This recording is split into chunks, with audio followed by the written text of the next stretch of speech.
in from.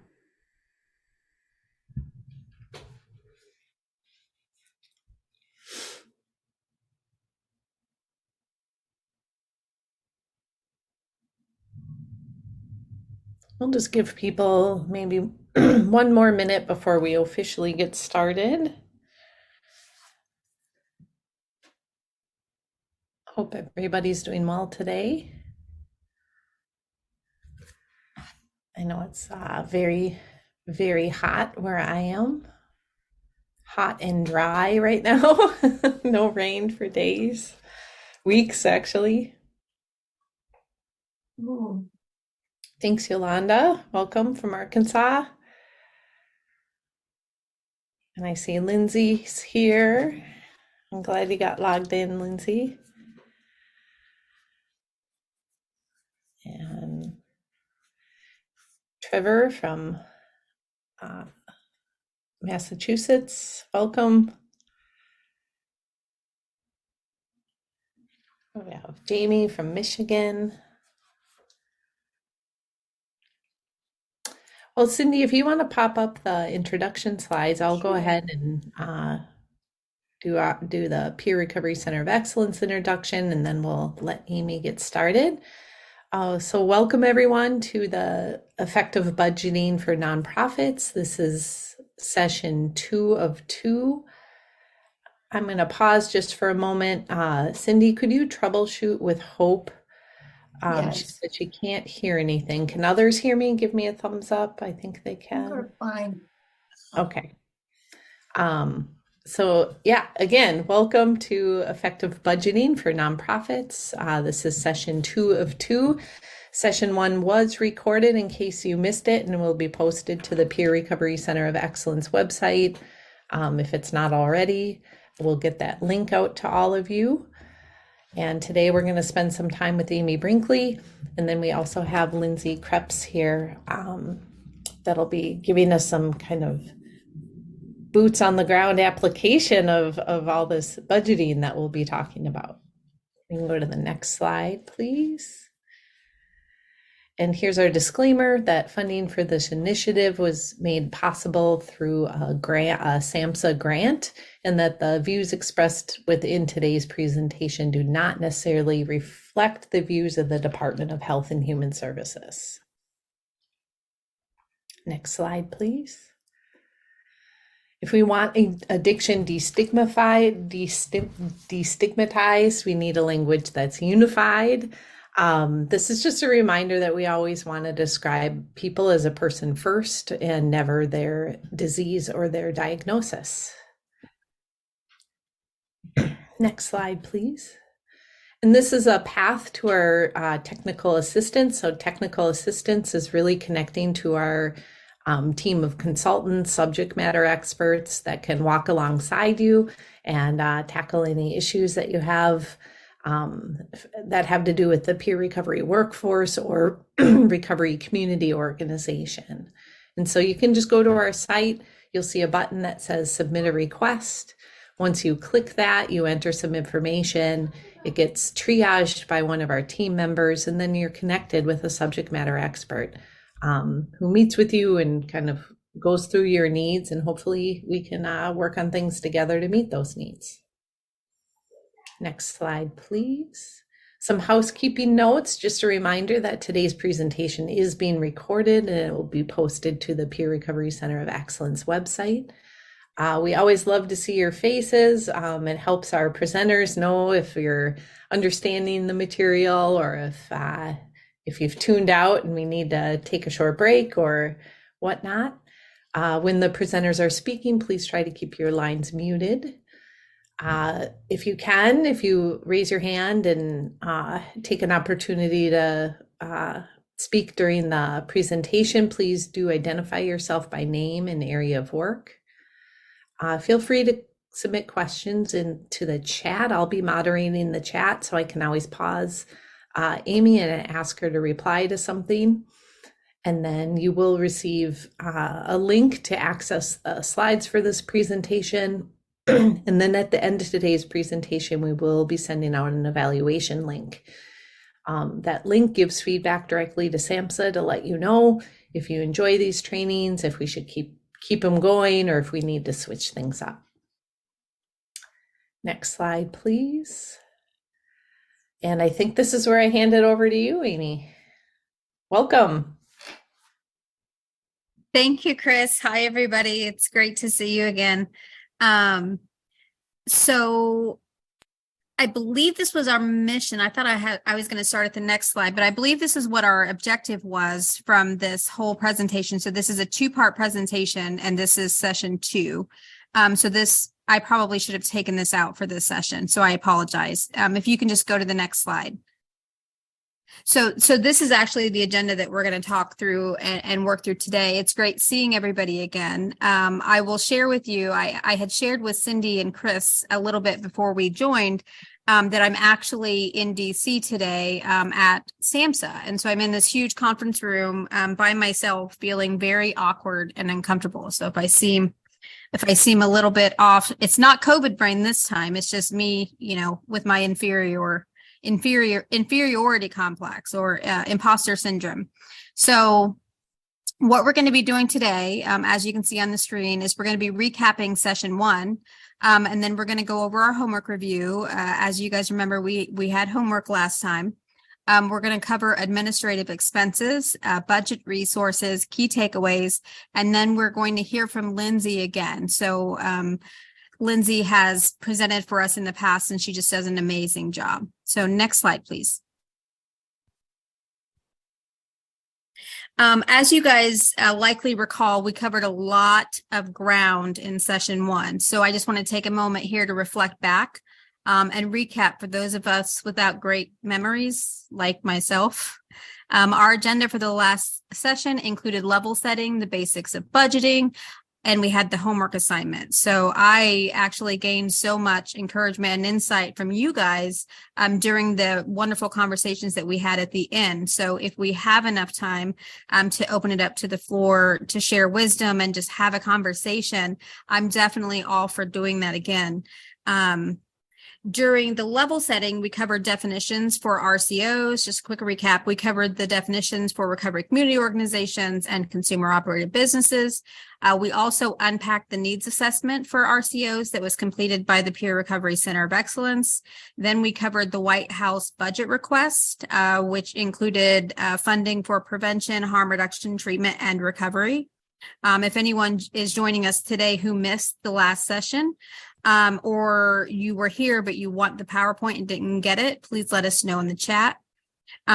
We then went from covering the White House budget request to the existing state of the states on funding diverse recovery support services nationally, which was illustrated through the 2021 Division of Recovery Support Services survey, which was sent out to 44 states and territories, and we got 19 states responses. All of this is in the PowerPoint.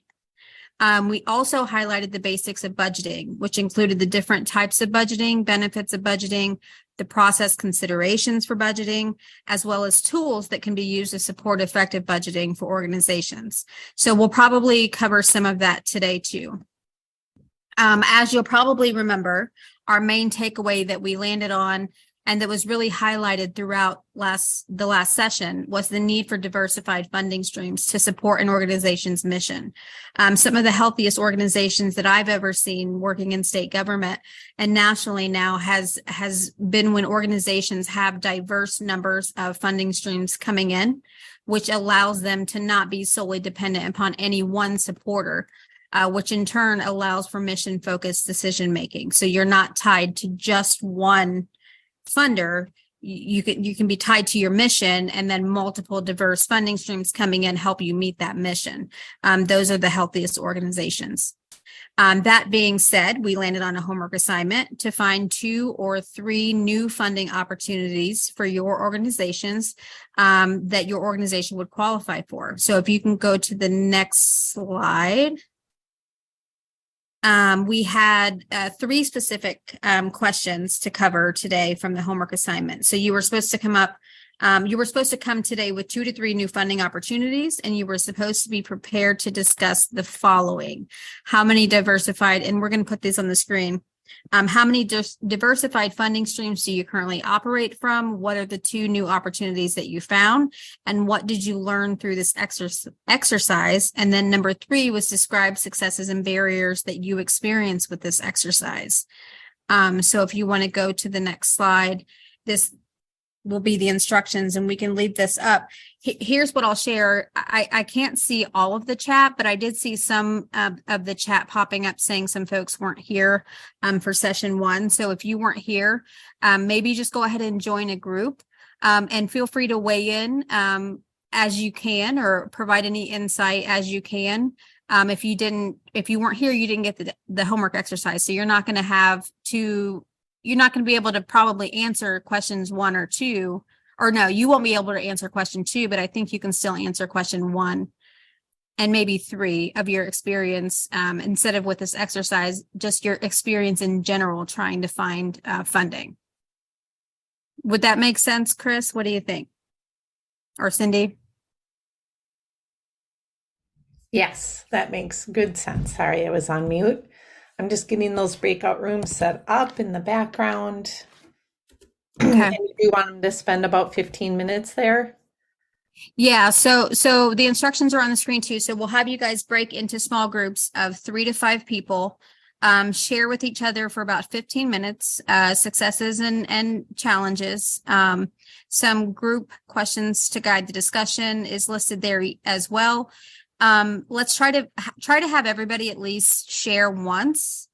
And then if you guys can, at the top of your share, assign 1 person to take notes so that when we come back together, you can kind of report out to the group where you guys landed with your discussion in response to the questions. Yeah, so maybe if anybody can just take a screenshot and we'll try to get these instructions into the chat as well. Any questions from the group so far? You get thumbs up for good. I understand. All right. Got a couple. Wonderful. So I'm going to go ahead and open those breakout rooms, and then we'll see you in about 15 minutes.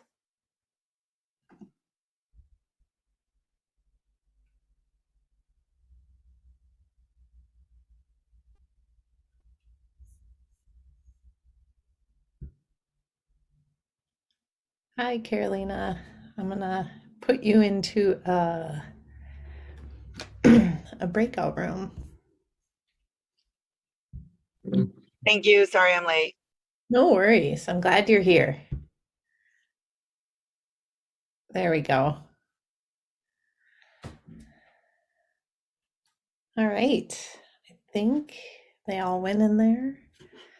I think even if they weren't here last time, I think they have enough to.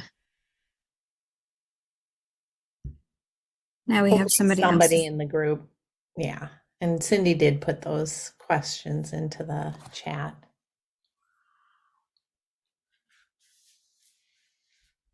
Thanks, Cindy. We have April. Hi, April. Do you want to go into a room, April? Well, I think her Might be on. her audio is having trouble connecting. So I'll just see if we can shoot her into a room here. Okay. Oh, there she is. Oh, don't cancel. I almost closed all rooms. Oh, that's the meeting. Does that automatically kick them out? Well, if I close them, then they would all come back here, and then back to square one. Yeah, it's good. I think we have to show that part of our humanity more often. I don't have any problem with it. Can email them too. Okay, cool. Thank you. Oh, yeah, it's a little one. All right. Welcome back, guys. I think, are we still waiting for some others? I think we're done. I think that's everyone. The breakout rooms are closed. Yeah. Thank you, Chris. Well, welcome back, everybody. I know Yolanda had to hop off, or she's getting ready to hop off, and is going to send the notes from the room that she was in. I'm not sure what room that Yolanda was in. But Chris, I guess once you get those notes, if you can just share with the group. So why don't we just start one room at a time? So who was in room 1? Do we have a spokesperson for room 1 that wants to report out for their room? I completely don't remember my room number. Oh, it was Daryl, Jessica, Lindsay Cosin, and Lindsay Krebs. For room 1. I can go with what I remember. We can fill in the rest because I think we forgot to ask about a note taker. We discussed, that some people had like the grants, of course, and then just talking about like diversifying between types of grants between the federal and state and different like local things. We also discussed one of our members had a really good idea of having a breakfast, and they said that I don't remember. He said he started it's like having a breakfast that they brought the community in for, and then they didn't have to pay for the breakfast, but they asked for donations, and it started out as like I think like $10,000 and grew to like quite a bit more money than that, which was I thought was awesome. I know we talked about having like auction sales and like garage sales and collecting things, but also just that there are people who are like professional auctioneers that can auction off like travel packages and things that people can bid on, and then the company will actually get paid like a small chunk of whatever somebody bids on it. And then as well as community events in Austin, we had markets vendor, we had community members would come in and be the vendors, and that was kind of a way of not only reaching out to the community but also so we wouldn't keep the money, we'd let the vendors have their money, but that kind of got interest in our organization and gave us a better idea of what the community was looking for. And then also having events like we had sober softball or like a music event that was happening that we would get vendors for. I love it. So it sounds like fundraising, like diversifying fundraising opportunities for the community. I love it.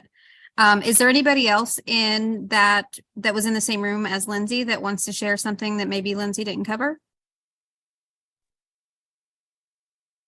Okay. I can share a couple of things. I just thought it was very interesting to hear how all of these different places are funded by different entities and how that looks overall. And just one of the biggest things is not to ever be scared or not confident about going after those, whatever they are, however they look, because it all leads us to a really good place. And you always continuously learn so much from any of the process you're doing while trying to problem solve how to keep going the funding that you currently have and how to problem solve the new funding that you're trying to receive. No wasted time spent. I love it. Yeah, you're spot on. All right. Anybody else from the same group? Going once, going twice. All right. So we'll move on to room 2, which looks like we had Courtney Wright, Hillary Denton, Jamie Witkowski, and Mark Hauer. So did you guys have one specific spokesperson that wants to report out for your room? Hi, my name's Jamie. I think I'll jump in. I was the only person in our group who was here for the first session. So we still had, I think, a really good conversation with a lot of suggestions that could help some of the barriers and struggles that I brought up with the organization that I'm interning with. And one of those things we talked about was it's called the SOR STR grant that all the states were allocated funds for the opioid response, opioid crisis response. And one of the things my county is facing is working on how to allocate those funds within the county amongst the agencies and orgs that are specific to SUD. And one of the things they've come up with thus far is wanting to create a paid position for a coordinator to oversee everything. And I know there's been different views on, is that really where we should initially start spending money, as paid positions before dispersing?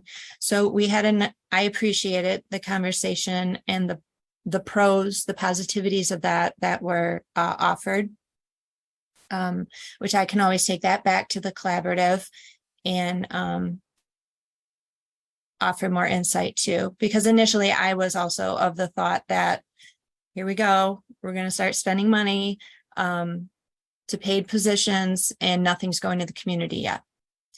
But which is ironic because I'm going to school into macro social work, so a position just like that would be something that I would be doing, but I also didn't think that was appropriate allocation of funds right out the gate. However, we also talked about different fundraisers and fundraising strategies, since the organization that I'm currently with right now is strictly donation. There are no grants, and you've heard me before in previous sessions talk about this and how we're trying to streamline, brainstorm, and come up with activities and things that we do offer to the county and the community that we could offer on a regular basis before we apply for grants. Because if we don't have a game plan, like I've heard you and others say, how are we going to sustain the funds that we're asking for?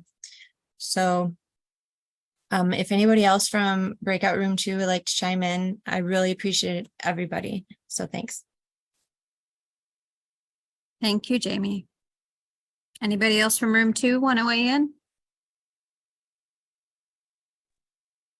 You guys are quiet. Go ahead, Mark. I'm Mark Hauer. I was not here last week, but I can talk about what we do. I'm on the board of we're a small recovery group in Jaffrey, New Hampshire, which is right on the Massachusetts border, and we're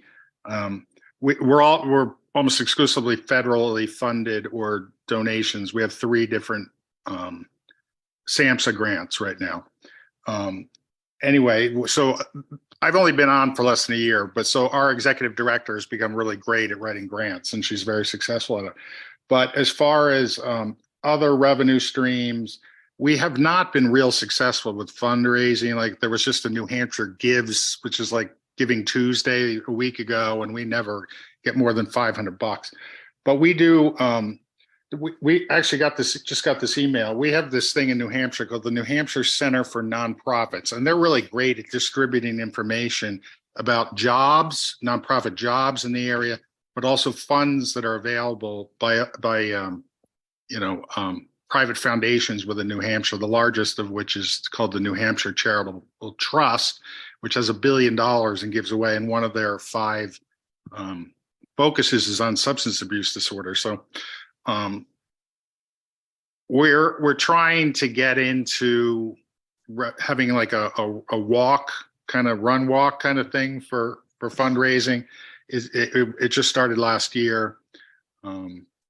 So anyway, that's sort of, stuff that I know about. I also had talked quite a bit about the Alano Club that my group helper, or I've already forgotten your name, I'm sorry. But I had experience with Alano clubs in Northern Virginia and in Maryland that did fundraising. One was a huge lemonade stand at a festival, and the other one was they did a golf tournament. So just some ideas for getting money, because it's tough when you're in that Alano club, because they want to be AA, but they don't, So it gets very. It creates tension, unfortunately, with if you're going to be taking money from the state or the federal government. I think looking for a private foundation is probably a better way to go. So sorry for the ramble. No, that was really good. And I'll tell you, Mark, as you were sharing and as Jamie was sharing, what kept coming to mind is the hiring of a fundraiser director or a coordinator or someone that is their job, is to build out diversified funding streams from the community. So whether that's foundations or through breakfast or whatever that looks like, hiring somebody who's really good at that. I, for one, am not. nor would I ever apply for a position like that because that is not my forte. But I think, if you're trying to make a decision as an organization on whether we hire somebody or whether we pump services into the community, one of the things that needs to be considered in that decision-making process is that if I hire somebody, how are they impacting the long-term sustainability of the organization? Because if you're hiring somebody whose sole position is to identify and help raise funding, then that helps build the sustainability for the services that you're providing to the community. Does that make sense? So it's one of those things that these are all things to be taking into consideration. Go ahead, Jamie. For our L&O club, we actually don't have the funds to even try to create a position to pay a paid position, but the board members are supposed to be in charge of forming committees, one being a fundraising committee, and finding and recruiting volunteers for such. Something that I talked to my supervision, the vice president of the board about is how board members are lacking in their responsibilities, not participating, not attending, not doing what they volunteered to do, and how we can have a more effective, efficient board as well. So there's a lot going on, but you are right. Yep. And it's going to look different for every organization. Yeah, we've got to be at least $500,000 now. We just got a new grant, so I'm not sure what the numbers are, but and we can't really afford to hire someone. And what we're trying to do is find a board member who can spearhead fundraising. And it's a certain mentality. I mean, I've been in sales most of my life, and I hate asking for money. I mean, I can do it, but so we're going to rely hopefully on our board. We need to build out our board more and find one or two people who can do that kind of thing. I don't know what the break even is, but we're pretty big, I think, for as an organization, and we only have like 4 staff. But we really can't afford any kind of a development director. If you look at this list that I get from this New Hampshire Center for Nonprofits, everyone's looking for a development director. I think it must be the most hated position or unattractive in the nonprofit world for sure.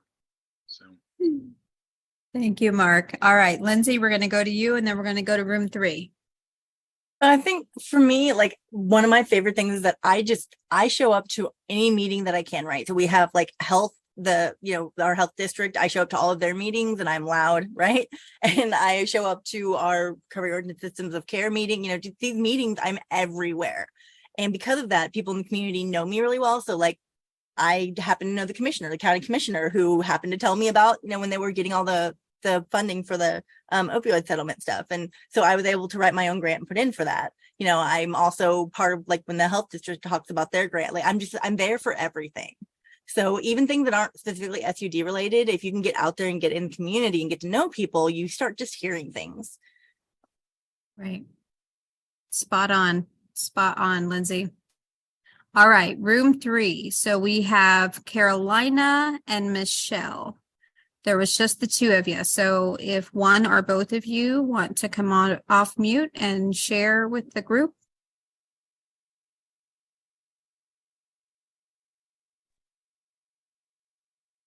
So I guess I can share. We also had Haley in our group, but she's having technical difficulties today, so she couldn't really speak or come into the meeting. So she did contribute a little bit by chat. What most of ours was about was Carolina's inability to find a really good CPA that understands nonprofits, which, I know that cry. It's, you have to have more than a bookkeeper. Nonprofit is its own set of rules and regulations. Nonprofit, again, you may be, pulling from 5 or 6 different funding streams. And if you're employing people, you're paying those people from those 5 or 6 funding streams. And you need to be able to keep track of all that to determine what you have left and what you need to spend before the end of the the term of the grant, or private foundation money. I do know that my feeling is, and I've been in the, in the field for a long time, and when it was way back when, everybody was still called a recovery coach, and we weren't dividing up money between, mental health and substance use, that we were, really pouring it all into substance use. Of course, when the opioid epidemic hit, everybody wanted to do that, right? Now, and I hate to say this about my own field, but now as more and more money has become available, there's more and more entities trying to get their hands on money, which makes it very difficult for, and I'm going to say this, the legitimate agencies that are really going to the boots on the ground people and saying, what do these people need, right? As opposed to, yes, we do need people to support us with their employment. We need to hire a coach. We need to hire a peer. We need to hire someone financial. We need to hire, somebody who really can answer the phone or utilize volunteers for that. But there's so much money going in so many different places. I know we're in Rhode Island, smallest state in the union. There's 5, count them, 5 recovery community centers in a state that you can drive in 1 hour end to end, right? So those 5 community centers are clawing and scratching, not only at our Department of Behavioral Health, who funds the money downstream from SAMHSA, but also between each of them. Like this recovery community center that covers one area needs more money than this, and there's not one single financial equation that could satisfy everybody. So there's a lot of, like Lindsay said, you've got to get out there, you've got to be seen, you've got to get known, because let's face it, the squeaky wheel gets the grease, and it shouldn't be that way now. It should be that we all get a piece of the puzzle, a piece of the pie. And for me, it's very frustrating. I retired from the industry and started my own consulting firm to help those recovery coaches and peers that are a little bit more seasoned, that have been around a little bit, with training that's more applicable to someone who's been around for a while. I don't know about you guys, but we have coaches that are dying, because of the pressure that comes along with this job.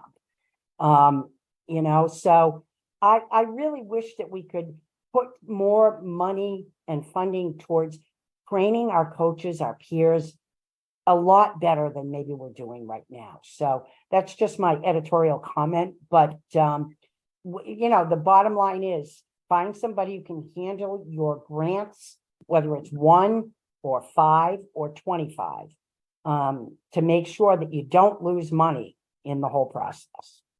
That's really what we talked about. Great comments, as I'm sure you can see by the chat. So you've got a lot of folks agreeing with everything that you shared, Michelle. The one thing that I was thinking of as you were sharing is the co-optation of peer recovery support services.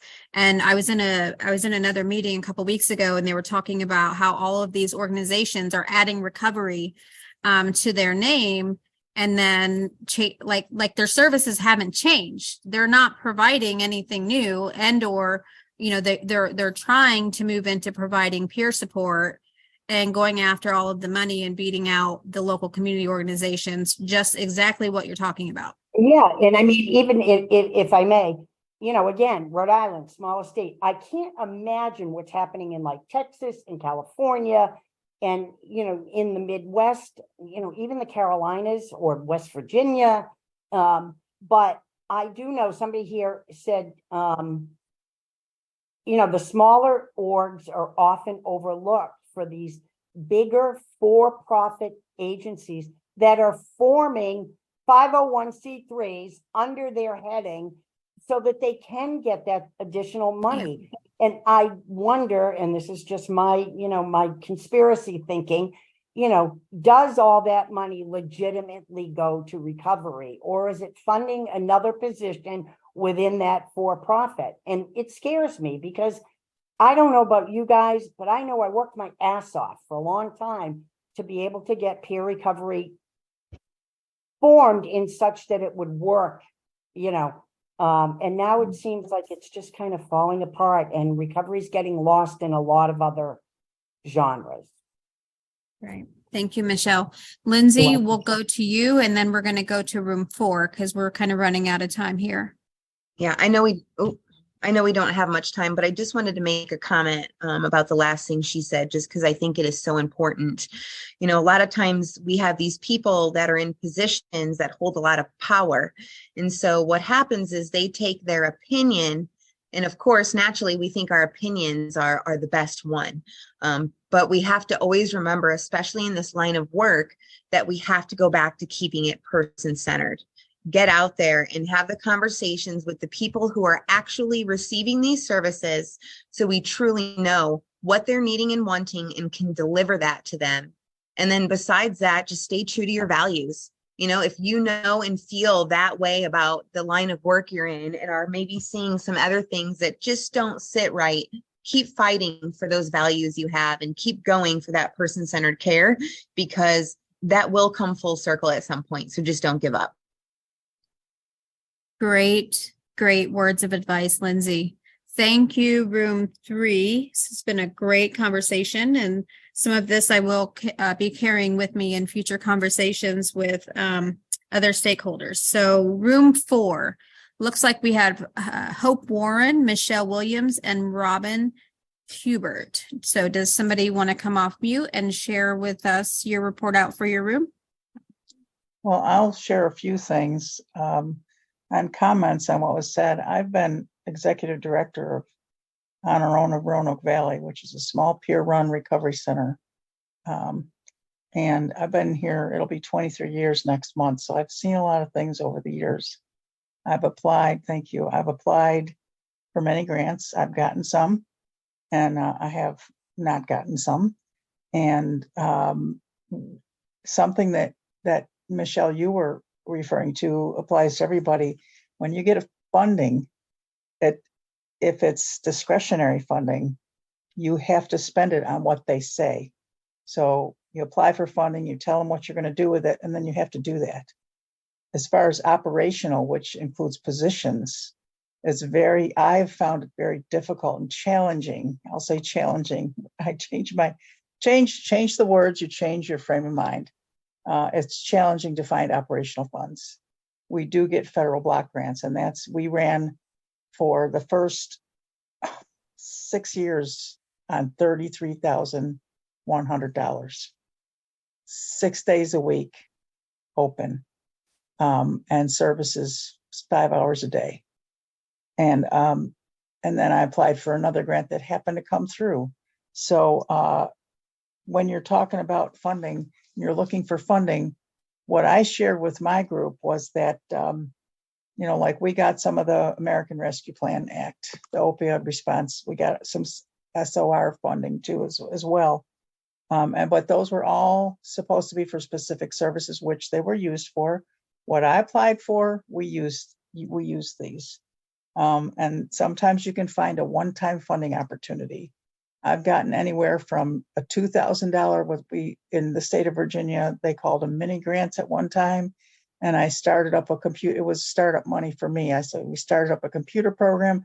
We started up a small coffee house program where one day a week we'd have an evening where we'd have a coffee house.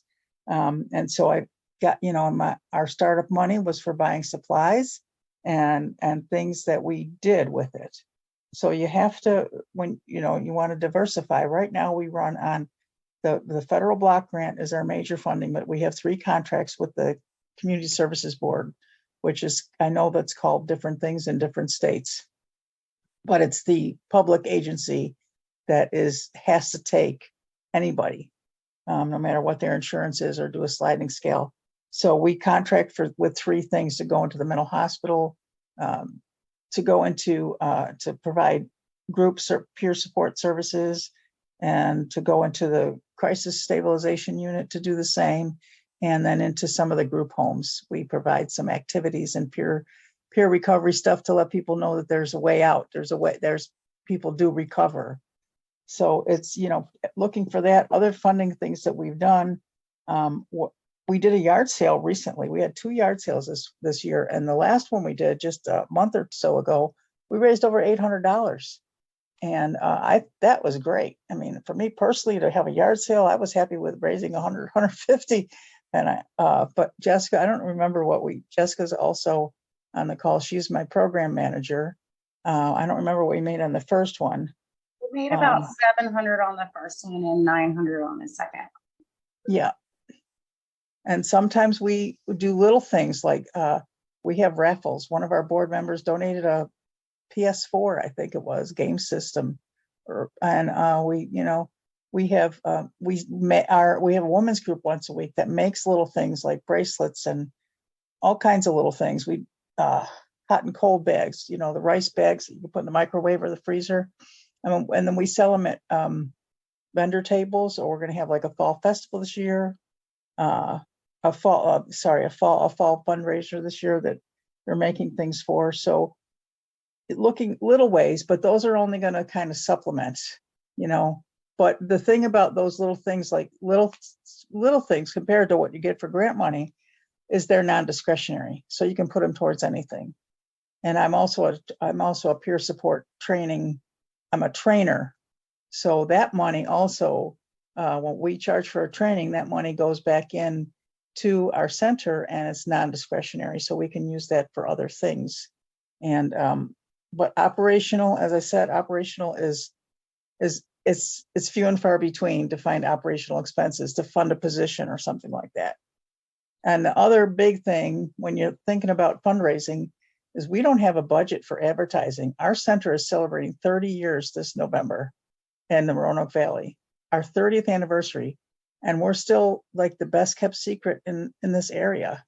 I still meet people at various meetings that have never, outside of the mental health substance use arena, who have never heard of Honor Roanoke Valley.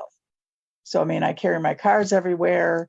I try to take an opportunity to break stigma. I have a little keychain. It says all disabilities are not visible. Try to do conversation starters, but also trying to tell people, because like someone else said, the big places get the money. The rescue mission, the Boys and Girls Clubs, the places, the big nonprofits that have a fundraising, that have an advertising budget. But we do not have the luxury of having an advertising budget. And our board, we just recently have a couple people who are more of a working board. I'm talking about 2. And one out of the 2 is very active. He's the one who donated the PS4 for a raffle. So it is important to have a good working board, and it's not easy it's challenging to recruit folks like that. So there were 2 other people in the room with me. I want to invite you to share anything else that you want to.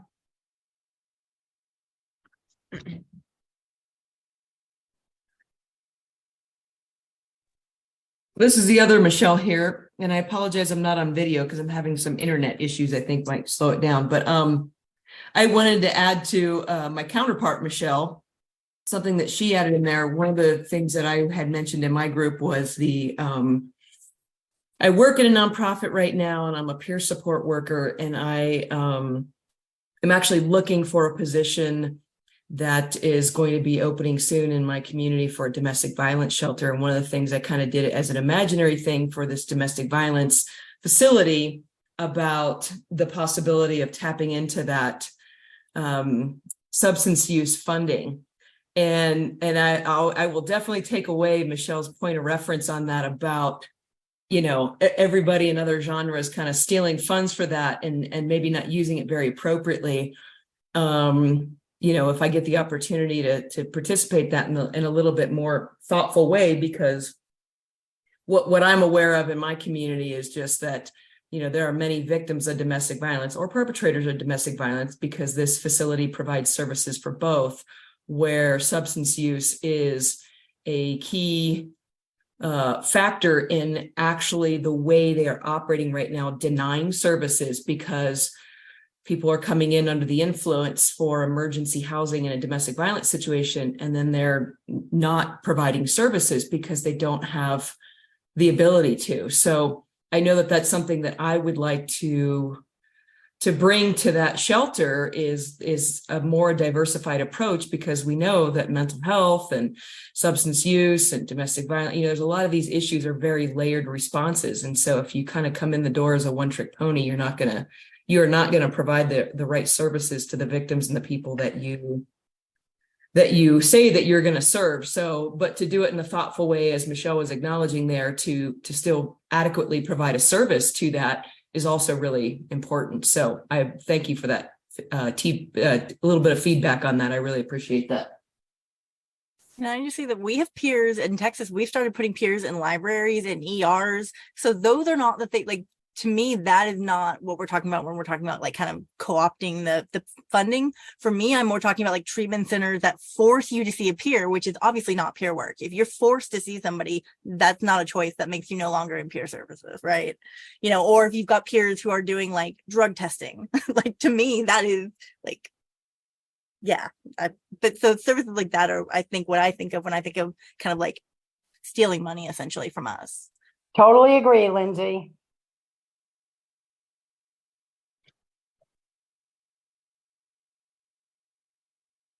Great conversation so far, you guys. Thank you, room 4. I will make a request before we go to room 5 is if anyone has any innovative ideas on how you have gotten non-discretionary grants and funding opportunities that fund operational costs, please put it in the chat. Not everybody is from the same state, so it's going to look different in each state, but it might spark some ideas within the whole group as to how we can all think outside of the box in terms of accessing funds. So last but certainly not least, we have room 5. So I have Brian and Trevor. So does somebody want to share and report out for your group? Sure, I'm going to take that on. Yolanda was taking notes. She said she'd send them to me, but she didn't. So I'm going to do my best without my notes. But first of all, I want to thank everyone for contributing some great information and perspective on their own experiences. But I've jotted down a couple of super ideas that I'm going to take back to our team here in Western Massachusetts. First of all, I'll just share a couple of thoughts about where we each came from to our small group. One of our participants, Brian, is in New Mexico in a designated frontier. Or how do you say that, Brian? If you could just frontier zone, how do you? Yeah, it's the census definition is rural and frontier. Rural and frontier. Which I think is, an amazing opportunity on one level, because a lot of times, and we've experienced it here in Western Massachusetts, when we have what we refer to as service deserts, that is often a red flag for funding providers, that if there are no services in a specific area, it gives a leg up to the ask. Yolanda didn't share too much about her organization, but from a personal perspective, she's real new at this. So she's trying to figure out all kinds of different things and learning a lot as she goes forward in her organization. I wanted to talk real briefly about a couple other things people have said and kind of build on that. This workshop is about organizational capacity building. And somebody told me years ago, and I can't really remember who told me to do this, every time you ask for money, you have to make sure that you're building into that ask the acknowledgement that somebody needs to do the work. Okay, so capacity building is a real thing. Direct services are fabulous, and ultimately we want people to receive services, but somebody has to do the work. And any funding organization that doesn't recognize that is not being honest and straightforward in how that money should be spent.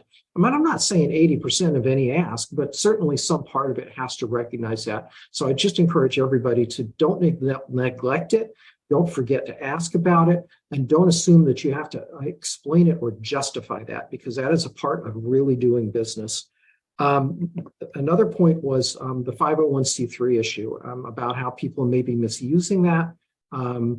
We have a great parent organization. I'd be the first to tell you that, the Western Mass Training Consortium. They hold our 501c3, and they've been doing this work for advocacy and social justice organizations for nearly 30 years in Western Massachusetts. I know these organizations exist in some degree or another across other parts of the country. It is very important, I think, to have an organization that recognizes, as Michelle was saying, the intricacies and subtleties of administering financial obligations as part of a 501c3.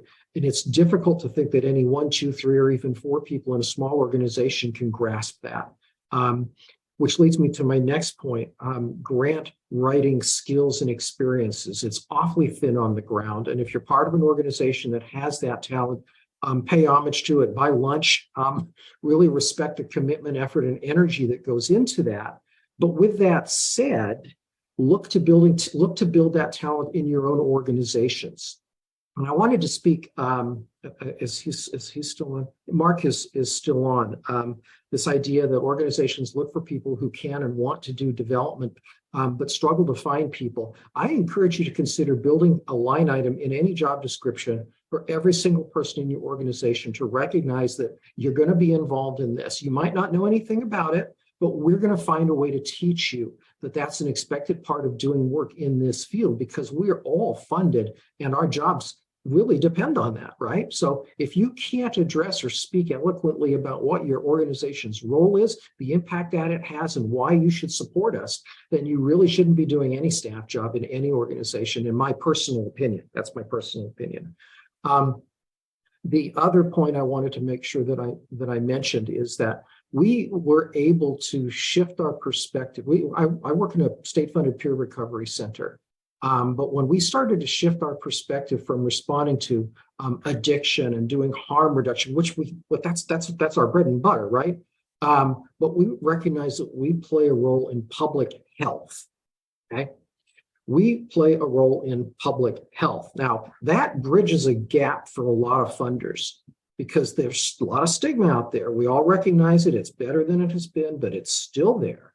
But when you start to spin your message, if you will, inside of the public health arena, people look at you and think about you differently. They see that there's a more awareness of the level of impact that addressing substance use issues have at the community level. And I was sharing with Brian that one of the things we learned was to reach out to our medical partners, our hospitals, who actually do work on a regular basis as part of most hospitals' charter to look at community health needs assessments, what's referred to as CHNAs in that particular arena, and connect to some of the larger, wider community level issues and bring it down to your organization's ability to directly impact them. It can really shift the way you're asking for money. And I think I maybe had one other point.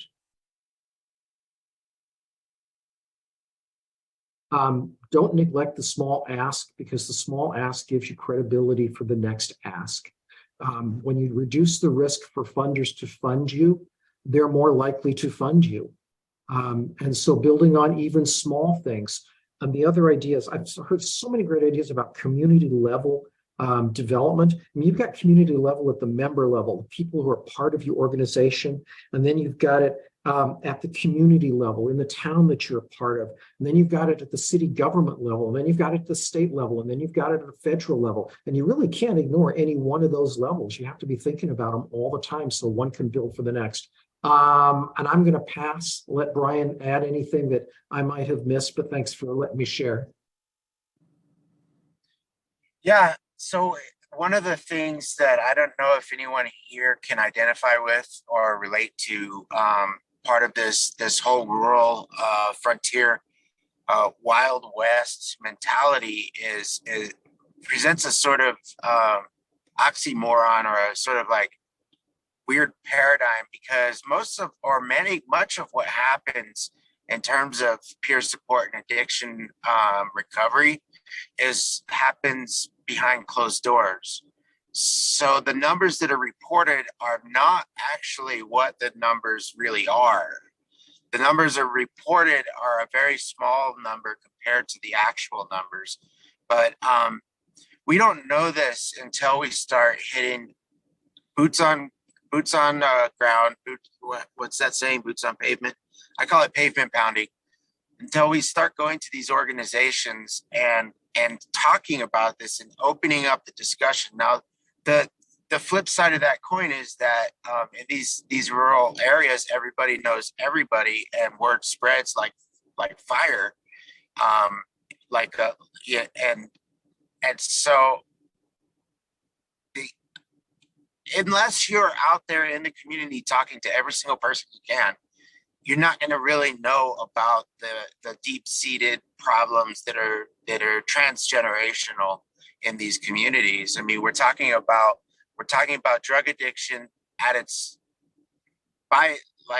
to the T definition, but being transmitted, grandparents and great grandparents, and there's people in prison who are cellmates with their grandparents here in New Mexico, and it's just a real.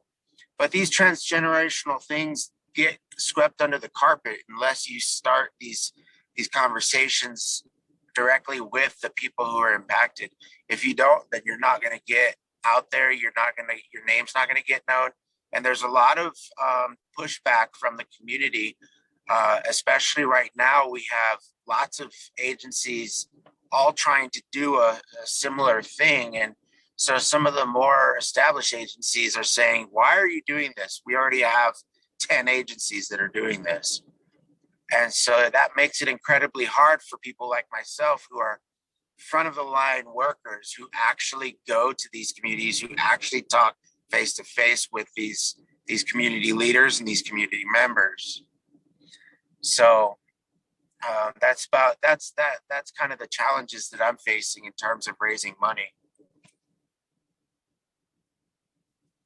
Thank you, Brian. Thank you, Trevor. And thank you, Room 5. And actually, thank you to all of the rooms. This was the best part of the first session, I think, is this type of sharing that's happening organically between all of you. So you guys just brought it home the last hour, and I can't thank you enough.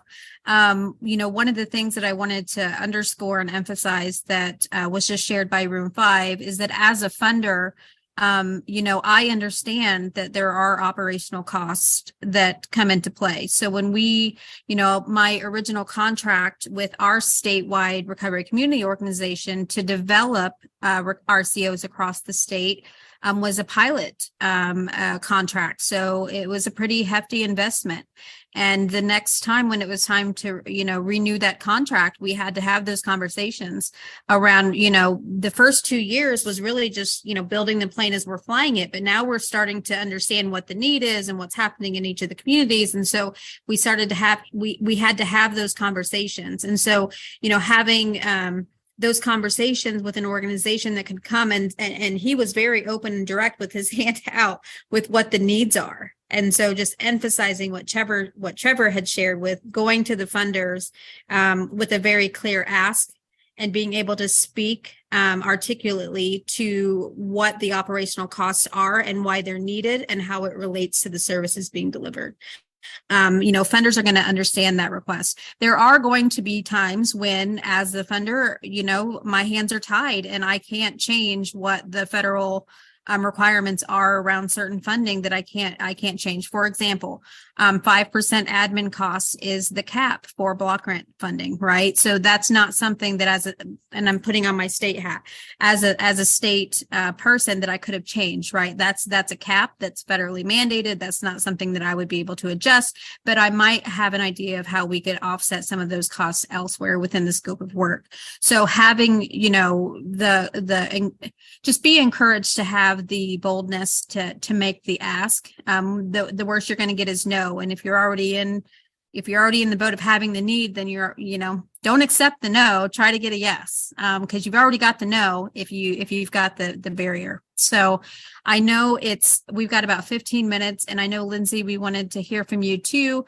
So Cindy, if you don't mind sharing the screen, I'm probably going to skip through some of the data stuff. You guys will get the PowerPoint. I think the conversation was more important, but we can send the slides out so you guys have them. But if you can, go to slide 13. I think it's actually two more Yeah, so go back one slide. So I just wanted to share with you this quote that this has been my mantra at the national and federal level, and even at the state level when I was there. The biggest challenge facing the recovery community is the need for sustainable funding. The only way we receive sustainable funding is with the collection of recovery data and recovery-oriented outcomes.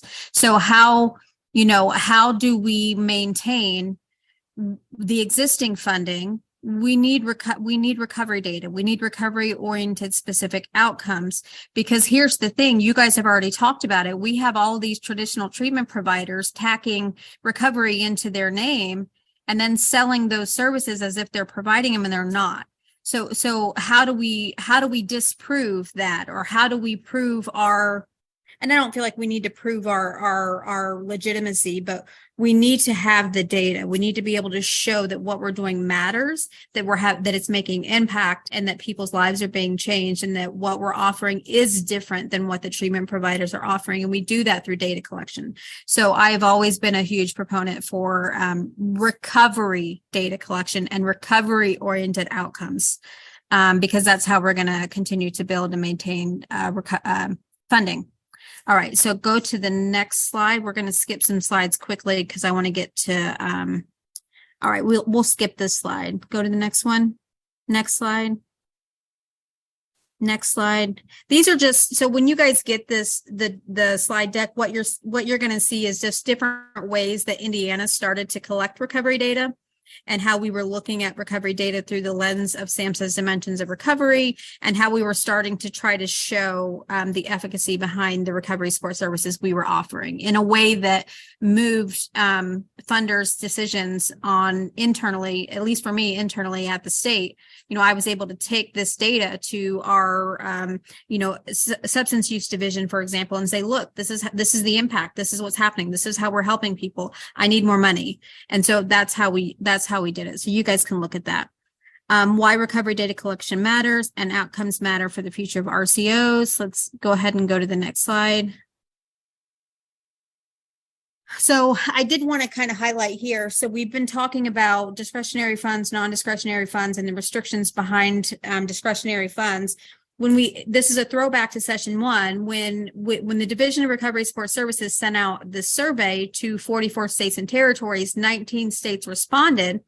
And these were the different ways that the states collectively reported they were using diversified funding streams. So this is just something that I wanted to reiterate. This is just something I wanted to reiterate, that there are, and you guys know this because you've been talking about it, there are other ways to fund recovery support services, but deeper than that, and I wish this slide was in here, but it's not, because I didn't realize we were going to go this direction, and that's fine. It's still in session 1 slides, but even deeper than these different diversified funding streams are the partners, right? So who are the partners that are at the table? So you've got your Medicaid office, you've got Department of Education, you've got Department of Corrections, you've got Department of Natural Resources, you've got all of these other state offices that are partnering with the state mental health authorities and single state authorities to implement recovery support services. So that just grows your potential pool of funders, right? And so you're talking about operational costs or social determinants of health related costs outside of direct service. Like, we can go to other state agencies and get those kinds of funding opportunities. So that's what's kind of new and transitioning in this space for us. So just something I wanted to reiterate. Next slide. And we're going to go through these quickly. So just buckle up. We're going to skip this one. Go to the next one. So I will reiterate that the SAMHSA Office of Recovery, these are the core principles, and I wanted to highlight that data is on the agenda. This is a topic of conversation nationally right now and federally.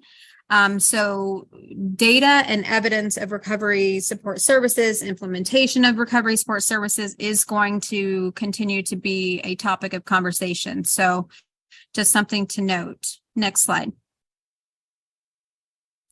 And then there are 3 different national recovery data options for recovery community organizations. I know that there's another new one that I don't have access to, and I haven't seen the platform yet, but I heard that there's another innovative one that's out there that's being used. And then I also had a meeting with Peggy Swarbrick, who is working on validating a social dimension of the dimension of wellness scale.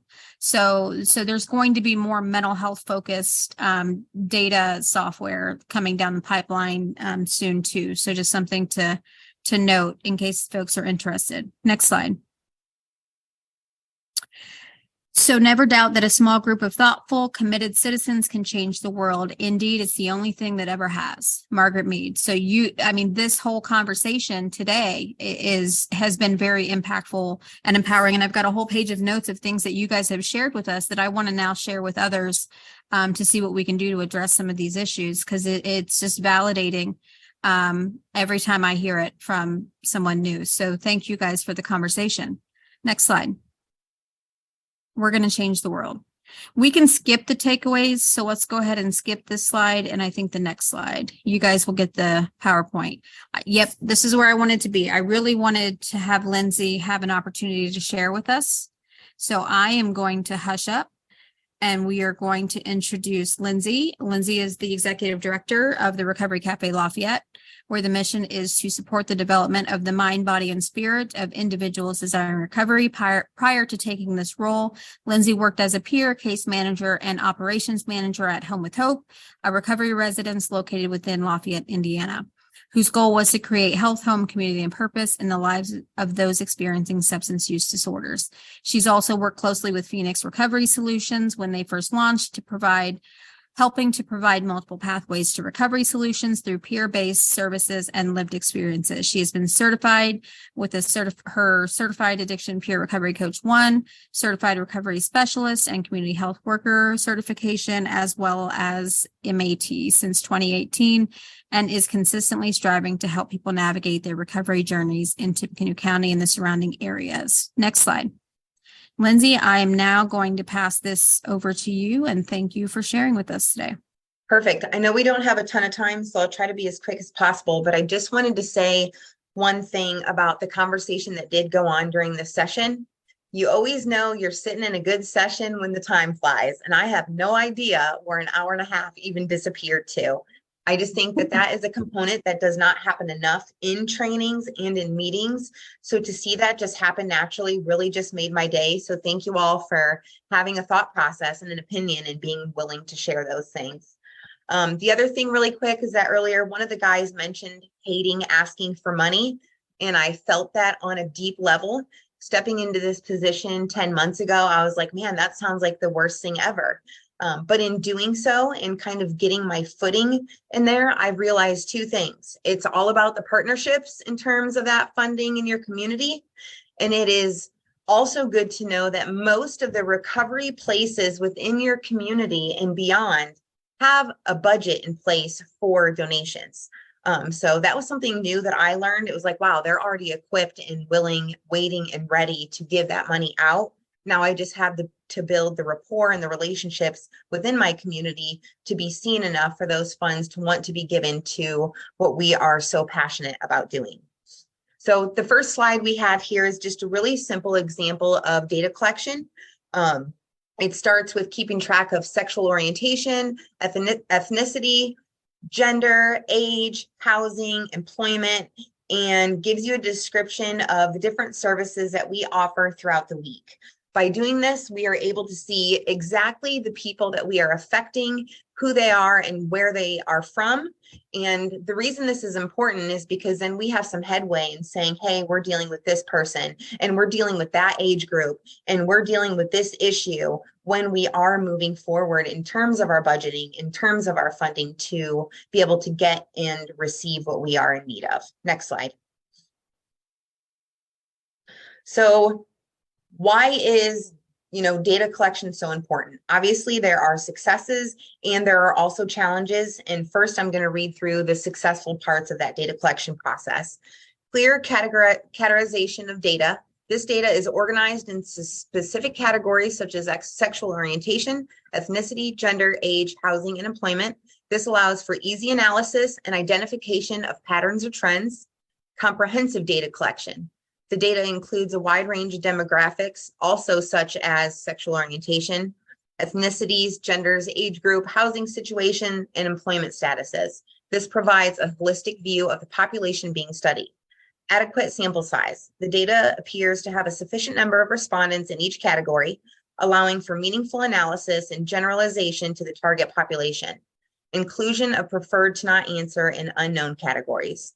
These categories account for individuals who chose not to disclose certain information or whose information is unavailable. By including these categories, the data captures a more accurate representation of the population, acknowledging potential limitations in data collection. Unsuccessful. Incomplete data.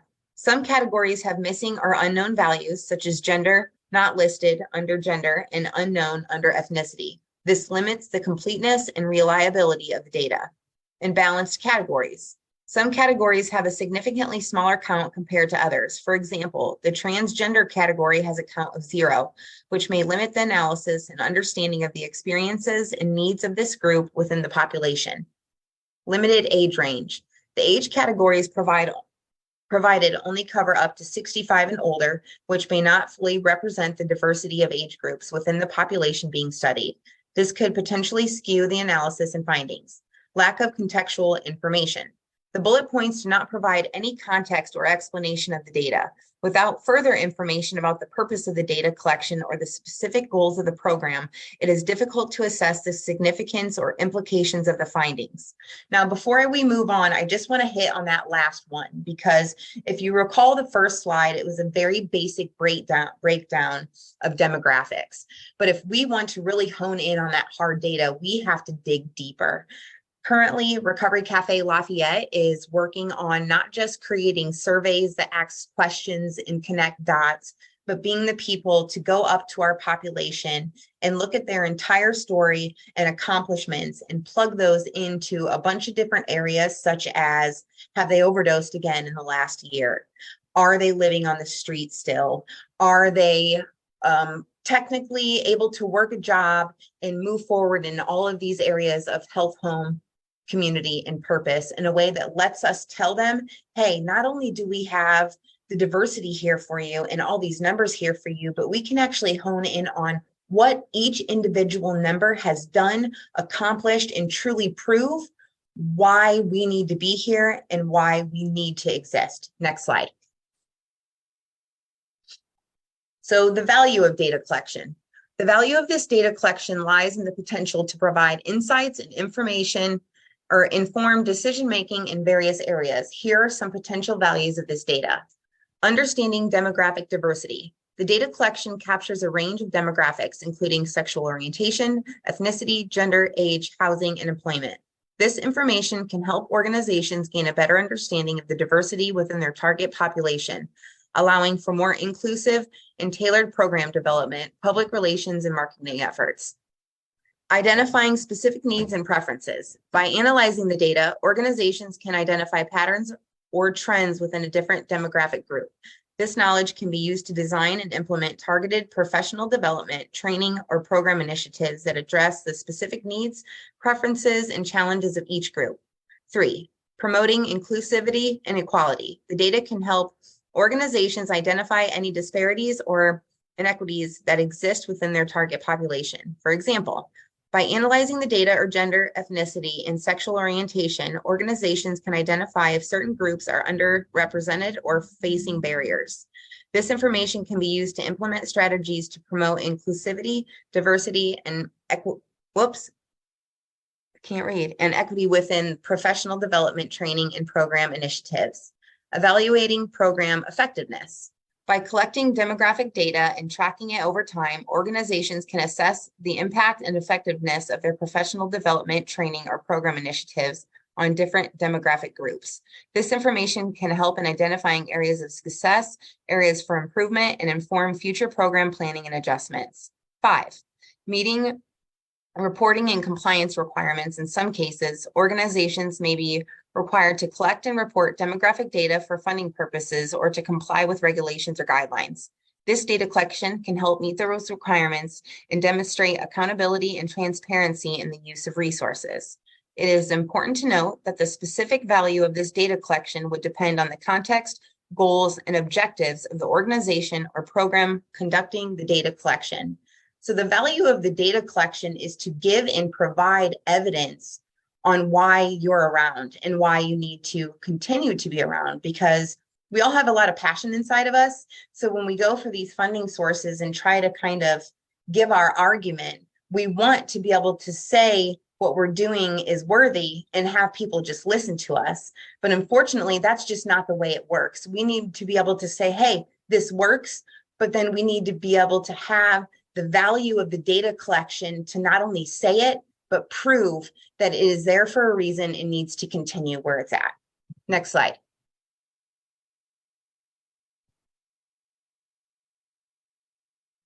I think that was the last one, Lindsay.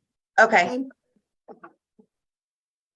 So you can, so one thing I wanted to say, Lindsay, were you done? I didn't want to just cut you off, but I wanted to share I thought something. I had sent over just why it's important from the state, but I didn't see it.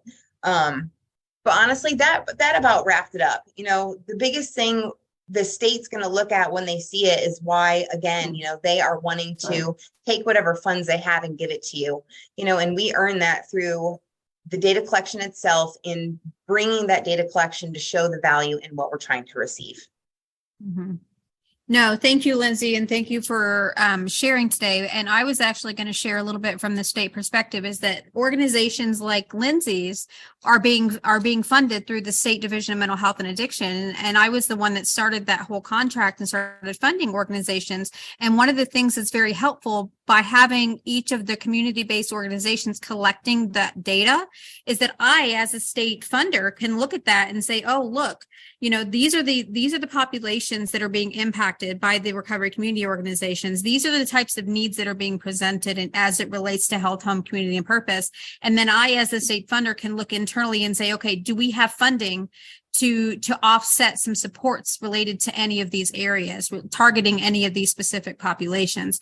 So even if you don't necessarily have funding to pay for housing supports, for example, having the information can go a long way when it's time for the state to renew that contract. So you just never know where the funders are going to be. So arm yourself. It's better to have the data and not need it than not to have the data. And it could have actually brought in some significant funding. And there's a lot of funding in this space right now. So I know that we're at time. Cindy, Chris. Yeah, thank you. Thank you. Thank you, Amy. Thank you, Lindsay. You're a wealth of information. I'm sure we'll have you back. For everyone on the call, that I put an evaluation link into the chat. If you could just click on that, we will send it out by email as well, but you could just click it and have it open. And that evaluation goes straight to SAMHSA, so it allows them to hear if you're enjoying these trainings, if you found them useful, so that we can keep offering them. Keep your eyes on the Peer Recovery Center of Excellence website. I know we have some trainings coming up on recovery storytelling, and one specifically on recovery storytelling for the peer workforce. Our topic in July is grant writing, so the basics of grant writing for this series. So keep your eyes on our site. Lots of exciting things coming up. I appreciate all of your time and being with us today. And again, thank you, Amy, Lindsay. I look forward to learning together as we move forward. So thanks, everybody. Have a great day. Bye, everyone.